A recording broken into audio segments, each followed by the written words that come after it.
Education Unleashed by Marcia Griswold, a new education model for a new world. It is possible to store the mind with 1,000,000 facts and still be entirely uneducated. This quote from Alec Bourne could not be more timely or more true. Our current public education model has become a broken and bogged down fact delivery system driven by only one thing: the standardized test. The first driving force in the education system came in 1981 with the National Commission on Excellence in Education's landmark report, A Nation at Risk. The Commission found that U.S. students were not performing as well as the Japanese and Europeans on standardized tests. To add insult to injury, the report was also declared that the U.S. was losing its place as the #1 economy in the world. And the Commission looked to schools to change all of that. Curriculum, especially at the secondary level, became all about the core subjects: English, math, science, and social studies. High school kids could no longer choose their preferred path of education or select classes which suited their talents or interests. The push was on for all kids to attend college, and for many students, school began to lose its relevancy as it had little to do with their daily lives or their future plans. The No Child Left Behind Act upped the stakes, solidifying the standardized test score as the universal measure of student performance. No Child Left Behind further narrowed the curriculum options for public high schools, as schools now had to focus on making sure every child in the school improved his or her individual test scores. Schools began to resemble assembly lines, trying to stuff as much core curriculum into students as quickly as possible to make the grade. Ironically, just as education was trending toward the standardized test and a homogenized core curriculum, Howard Gardner unveiled his theory of multiple intelligences, or how different people learn differently. While Gardner's theories may have influenced the elementary grades, the secondary level adheres to one text, one teacher, one outcome model. In 2007, nearly 6.2 million people were high school dropouts. So what do we do? A new model for secondary education is needed to reinvigorate students, make education relevant again, and reduce the dropout rate. Clayton Christensen proposes such a model in his book Disrupting Class: How Disruptive Innovation Will Change the Way the World Learns. Christensen predicts the evolutionary demise of the current teacher-centric classroom as early as 2014. This demise will be due to the increased use and availability of new technology and software created to address each student's particular learning style. If we use Christensen's ideas as a jumping-off point, we can create a very different high school environment from what exists today. An environment, it can be argued, that can make school again relevant, interesting, and exciting for kids. The above model depicts the computer-based, student-centric classroom. As you can see, students are working independently with user-generated software customized to their own individual learning style. The teacher serves more as a mentor or facilitator to the students.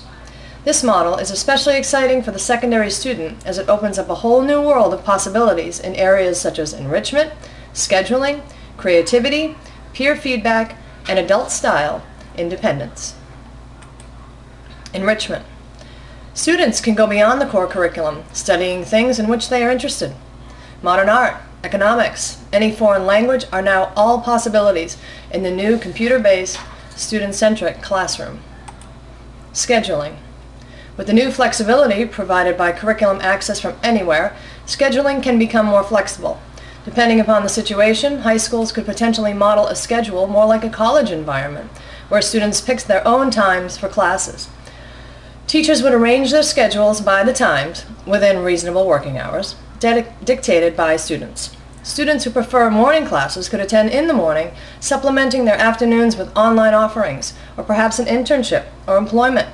Students who prefer later classes would be able to sleep later and thus avoid discipline for excessive tardiness, or simply be more engaged in class. Creativity, peer feedback, adult-style independence. Ideally, students would attend school 4 days per week, 7 hours per day. Districts could decide whether Friday or Monday should serve as the real-life learning day wherein students could, again, access curriculum online, participate in community service projects, internships, or employment. Students could also work and assign online or in-person study or software development groups.